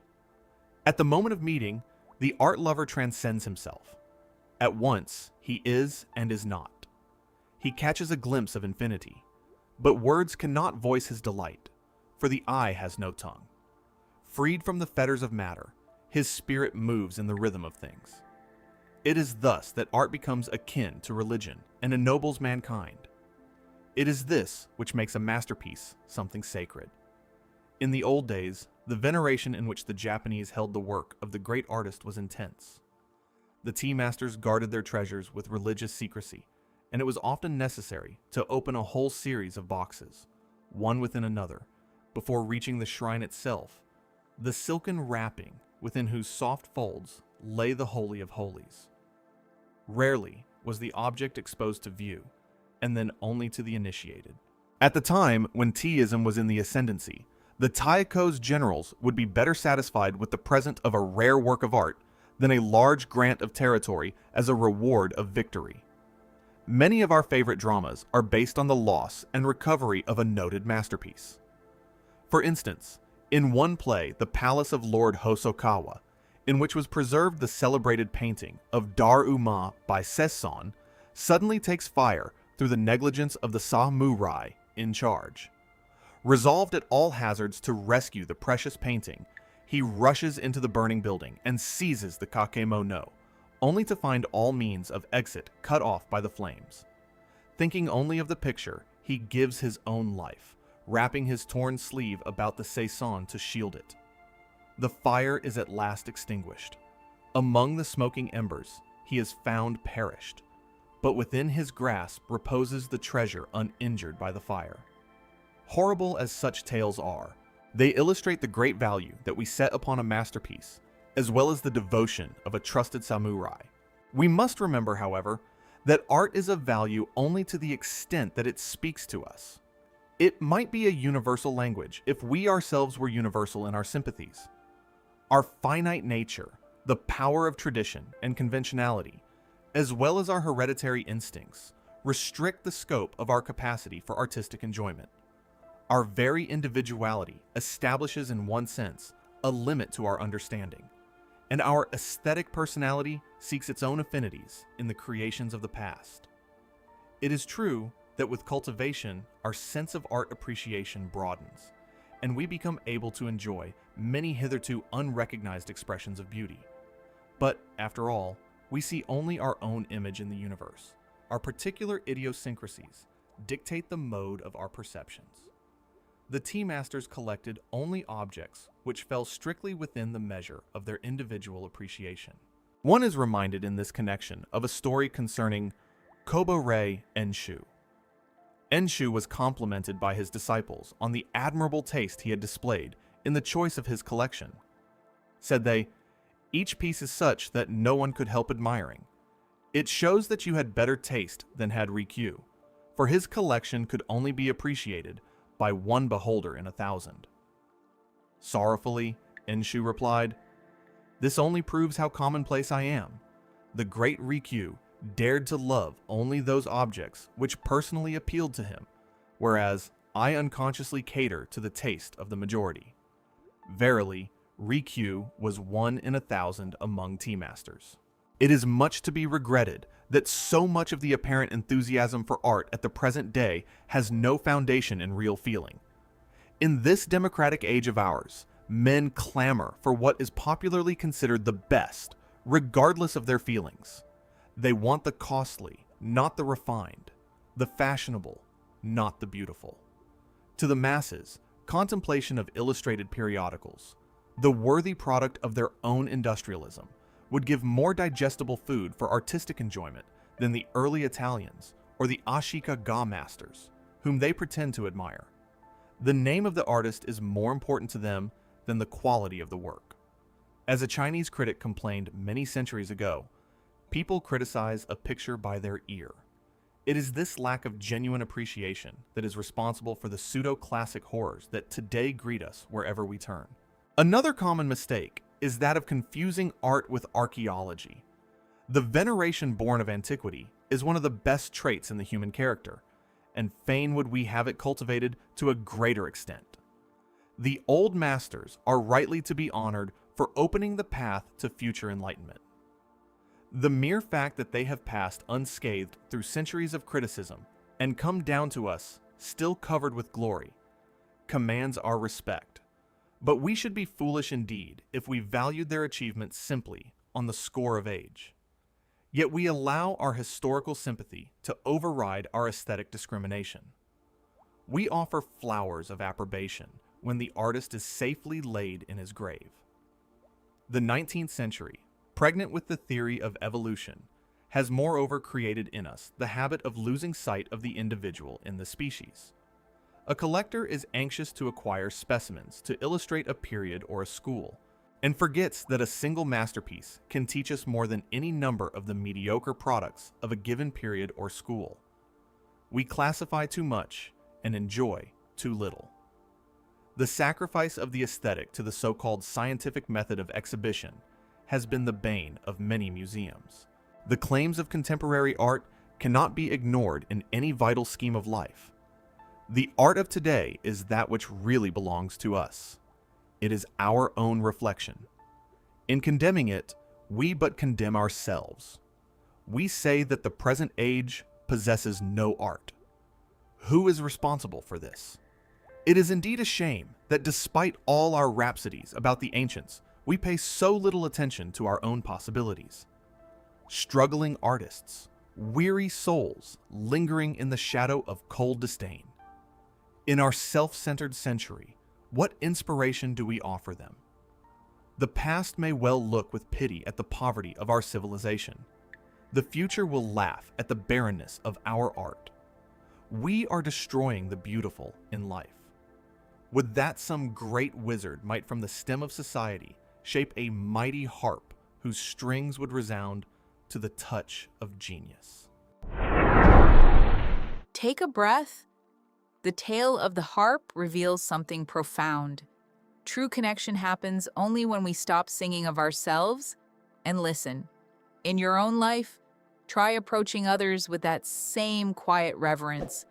If this lesson resonated, gently hit the like button, and let's explore Chapter 6.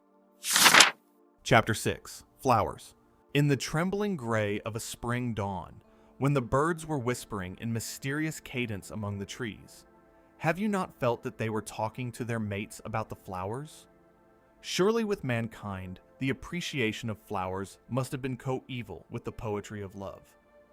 Where better than in a flower, sweet in its unconsciousness, fragrant because of its silence, can we image the unfolding of a virgin soul? The primeval man, in offering the first garland to his maiden, thereby transcended the brute. He became human in thus rising above the crude necessities of nature. He entered the realm of art when he perceived the subtle use of the useless. In joy or sadness, flowers are our constant friends. We eat, drink, sing, dance, and flirt with them. We wed and christen with flowers. We dare not die without them. We have worshipped with the lily. We have meditated with the lotus. We have charged in battle array with the rose and the chrysanthemum. We have even attempted to speak in the language of flowers. How could we live without them? It frightens one to conceive of a world bereft of their presence. What solace do they not bring to the bedside of the sick? What a light of bliss to the darkness of weary spirits. Their serene tenderness restores to us our waning confidence in the universe, even as the intent gaze of a beautiful child recalls our lost hopes. When we are laid low in the dust, it is they who linger in sorrow over our graves. Sad as it is, we cannot conceal the fact that in spite of our companionship with flowers, we have not risen very far above the brute. Scratch the sheepskin, and the wolf within us will soon show his teeth. It has been said that a man at 10 is an animal, at 20 a lunatic, at 30 a failure, at 40 a fraud, and at 50 a criminal. Perhaps he becomes a criminal because he has never ceased to be an animal. Nothing is real to us but hunger. Nothing sacred except our own desires. Shrine after shrine has crumbled before our eyes, but one altar is forever preserved, that whereon we burn incense to the supreme idol, ourselves. Our God is great, and money is his prophet. We devastate nature in order to make sacrifice to him. We boast that we have conquered matter and forget that it is matter that has enslaved us. What wrongs do we not perpetrate in the name of culture and refinement?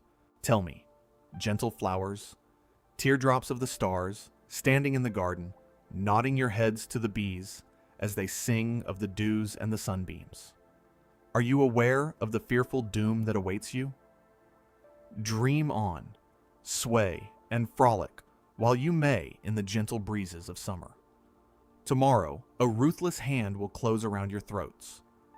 You will be wrenched, torn asunder limb by limb, and borne away from your quiet homes. The taker, she may be passing fair. She may say how lovely you are while her fingers are still moist with your sap. Tell me, will this be kindness? It may be your fate to be imprisoned in the hair of one whom you know to be heartless, or to be thrust into the buttonhole of one who would not dare to look you in the face, were you a man. It may even be your lot to be confined in some narrow vessel with only stagnant water to quench the maddening thirst that warns of ebbing life. Flowers. If you were in the land of the Mikado, you might sometime meet a dread personage armed with scissors and a tiny saw. He would call himself a master of flowers. He would claim the rights of a doctor, and you would instinctively hate him, for you know a doctor always seeks to prolong the troubles of his victims. He would cut, bend, and twist you into those impossible positions which he thinks it proper that you should assume. He would contort your muscles and dislocate your stems like any osteopath. He would burn you with red-hot coals to stop your seeping and thrust wires into you to assist your circulation. He would diet you with salt, vinegar, alum, and sometimes vitriol. Boiling water would be poured on your feet when you seemed ready to faint. It would be his boast that he could keep life within you for 2 or more weeks, longer than would have been possible without his treatment. Would you not have preferred to have been ended at once when you were first captured? What were the crimes you must have committed during your past incarnation to warrant such punishment in this? The wanton waste of flowers among Western communities is even more appalling than the way they are treated by Eastern flower masters. The number of flowers cut daily to adorn the ballrooms and banquet tables of Europe and America, to be thrown away on the morrow, must be something enormous. If strung together, they might garland a continent. Beside this utter carelessness of life, the guilt of the flower master becomes insignificant. He, at least, respects the economy of nature, selects his victims with careful foresight, and after death does honor to their remains. In the West, the display of flowers seems to be a part of the pageantry of wealth, the fancy of a moment. Whither do they all go, these flowers, when the revelry is over? Nothing is more pitiful than to see a faded flower remorselessly flung upon a compost heap. Why were the flowers born so beautiful and yet so hapless? Insects can sting, and even the meekest of beasts will fight when brought to bay. The birds whose plumage is sought to deck some bonnet can fly from its pursuer. The furred animal whose coat you covet for your own may hide at your approach. Alas! The only flower known to have wings is the butterfly. All others stand helpless before the destroyer. If they shriek in their final agony, their cry never reaches our hardened ears. We are ever brutal to those who love and serve us in silence. But the time may come when, for our cruelty, we shall be deserted by these best friends of ours. Have you not noticed that the wildflowers are becoming scarcer every year? It may be that their wise men have told them to depart till man becomes more human. Perhaps they have migrated to heaven. Much may be said in favor of him who cultivates plants. The man of the pot is far more humane than he of the scissors.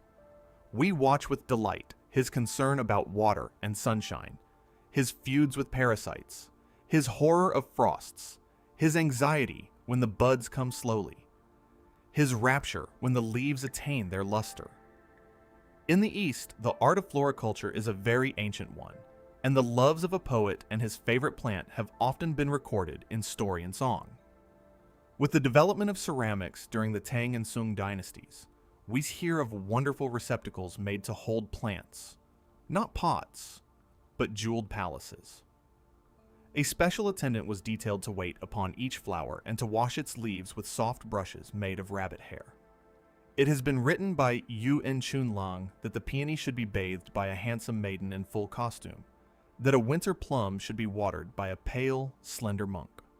In Japan, one of the most popular of the No dances, the Hachi no Ki, composed during the Ashikaga period, is based upon the story of an impoverished knight who, on a freezing night, in lack of fuel for a fire, cuts his cherished plants in order to entertain a wandering friar. The friar is in reality no other than Hojo to Kiyori, the Harun al-Rashid of our tales, and the sacrifice is not without its reward. This opera never fails to draw tears from a Tokyo audience, even today. Great precautions were taken for the preservation of delicate blossoms.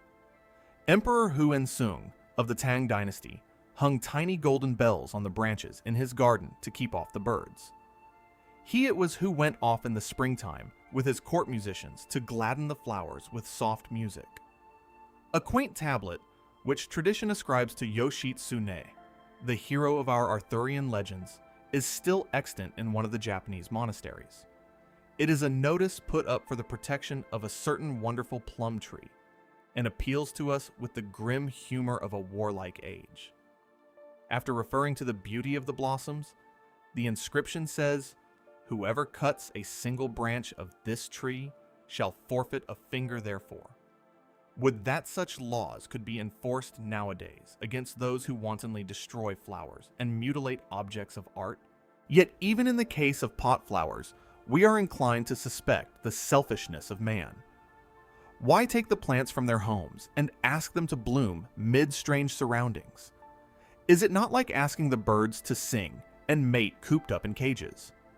Who knows, but that the orchids feel stifled by the artificial heat in your conservatories and hopelessly long for a glimpse of their own southern skies.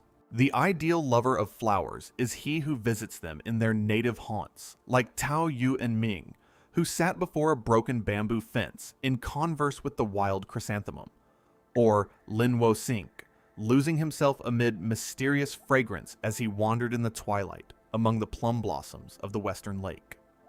It is said that Chao Mu Shi slept in a boat so that his dreams might mingle with those of the lotus. It was the same spirit which moved the Empress Ko-mi-o, one of our most renowned Nara sovereigns, as she sang, "If I pluck thee, my hand will defile thee, O flower. Standing in the meadows as thou art, I offer thee to the Buddhas of the past, of the present, of the future." However, let us not be too sentimental. Let us be less luxurious, but more magnificent. Said Lao Tzu, "Heaven and earth are pitiless." Said Kobodishi, "Flow, flow, flow, flow. The current of life is ever onward. Die, die, die, die. Death comes to all. Destruction faces us wherever we turn. Destruction below and above. Destruction behind and before. Change is the only eternal. Why not as welcome death as life? They are but counterparts, one of the other." The night and day of Brahma. Through the disintegration of the old, recreation becomes possible. We have worshipped death, the relentless goddess of mercy, under many different names. It was the shadow of the all-devouring that the Geibors greeted in the fire. It is the icy purism of the sword soul before which Shinto Japan prostrates herself even today. The mystic fire consumes our weakness. The sacred sword cleaves the bondage of desire.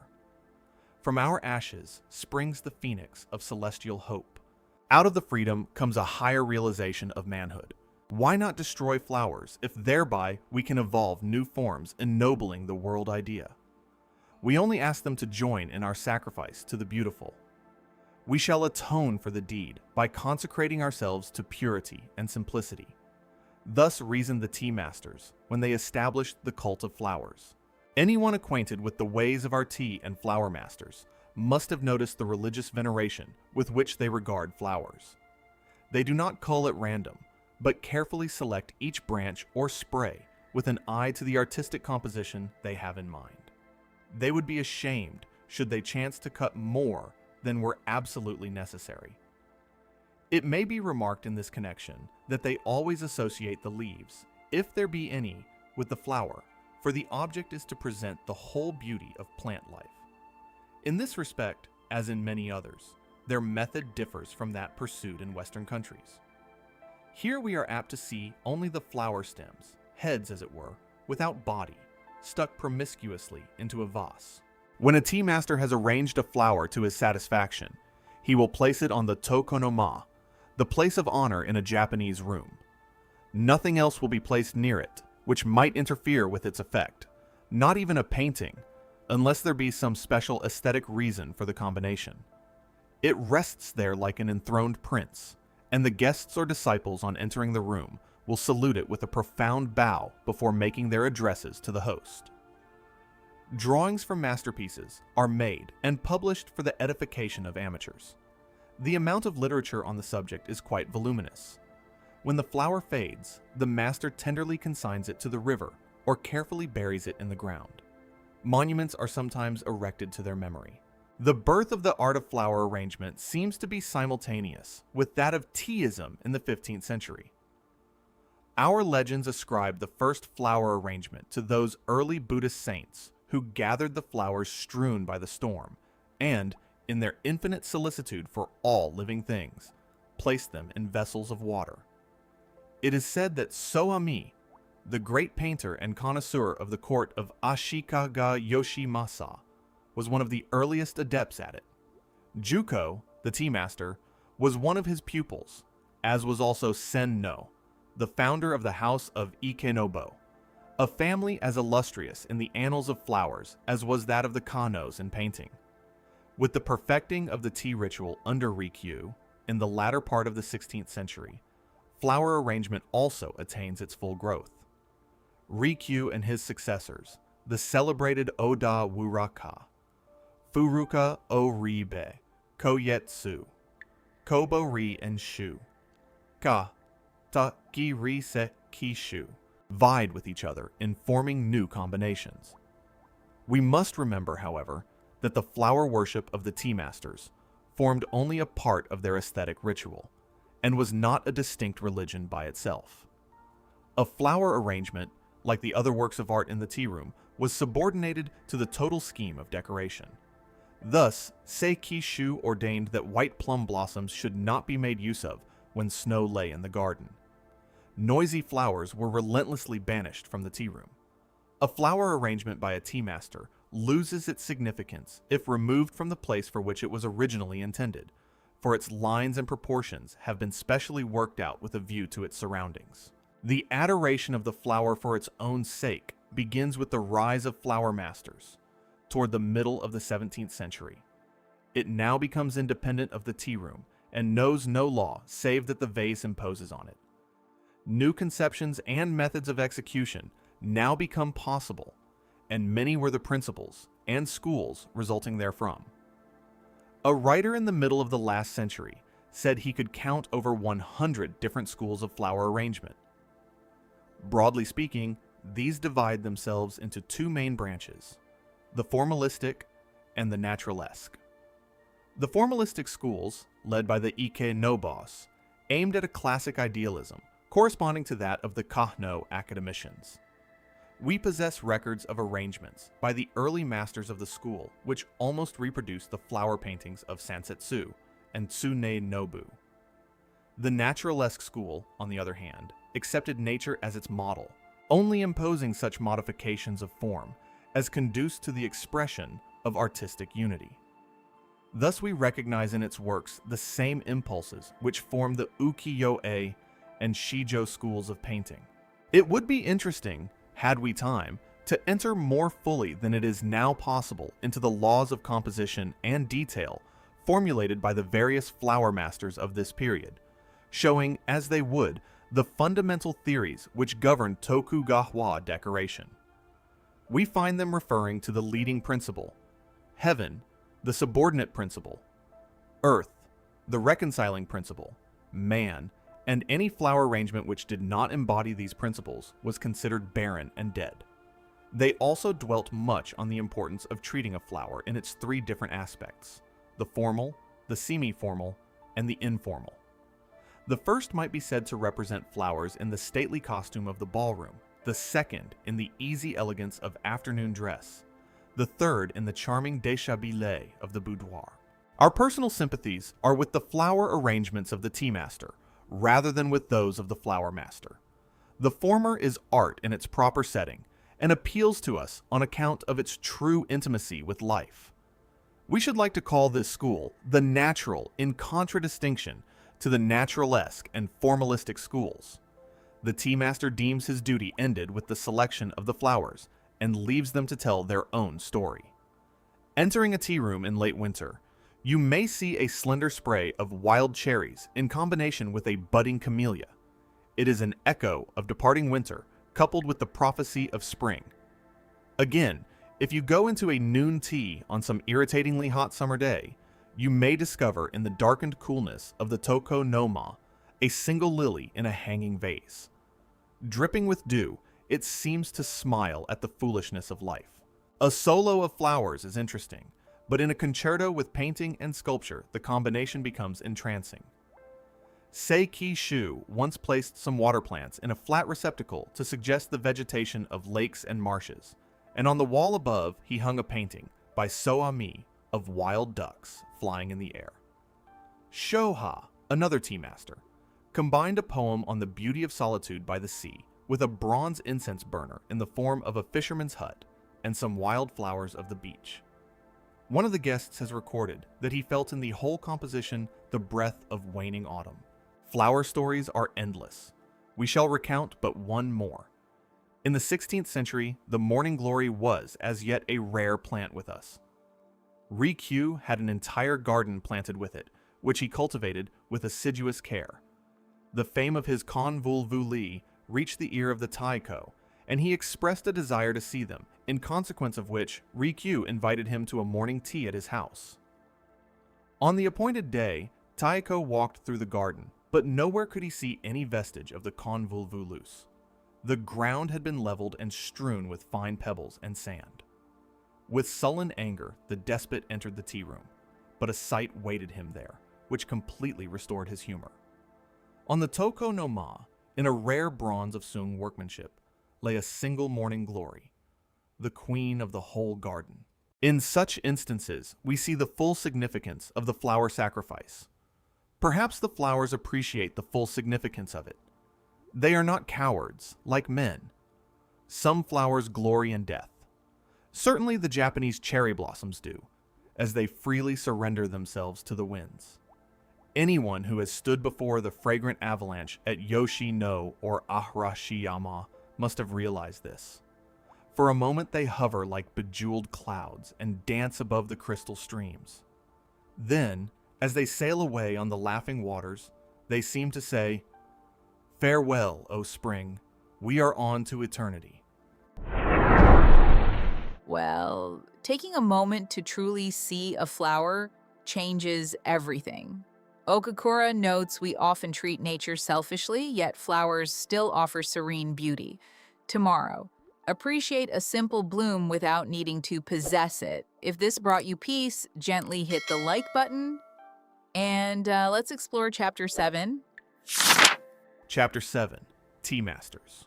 In religion, the future is behind us. In art, the present is the eternal. The tea masters held that real appreciation of art is only possible to those who make of it a living influence. Thus, they sought to regulate their daily life by the high standard of refinement which obtained in the tea room. In all circumstances, serenity of mind should be maintained, and conversation should be conducted as never to mar the harmony of the surroundings. The cut and color of the dress, the poise of the body, and the manner of walking could all be made expressions of artistic personality. These were matters not to be lightly ignored, for until one has made himself beautiful, he has no right to approach beauty. Thus, the tea master strove to be something more than the artist, art itself. It was the Zen of aestheticism. Perfection is everywhere if we only choose to recognize it. Rikyu loved to quote an old poem which says, "To those who long only for flowers, fain would I show the full-blown spring which abides in the toiling buds of snow-covered hills." Manifold indeed have been the contributions of the tea masters to art. They completely revolutionized the classical architecture and interior decorations, and established the new style which we have described in the chapter of the tea room, a style to whose influence even the palaces and monasteries built after the 16th century have all been subject.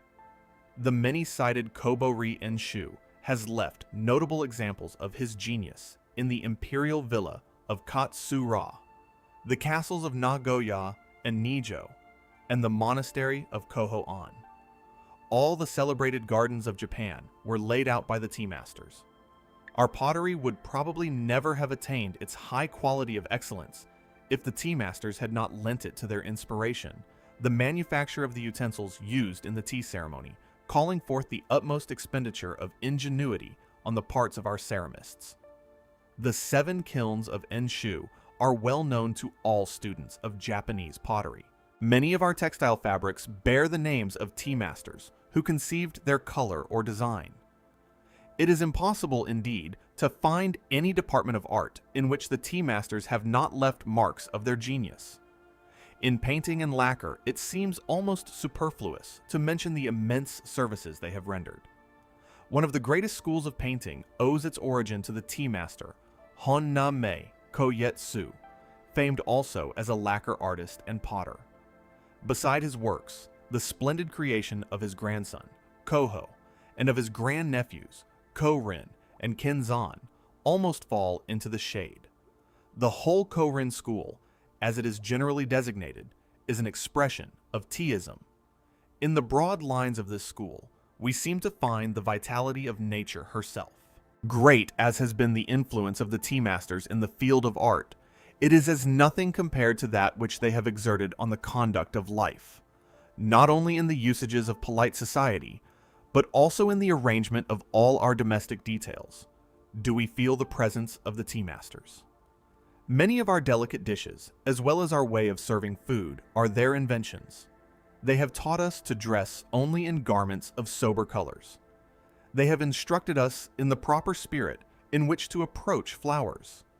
They have given emphasis to our natural love of simplicity and shown us the beauty of humility.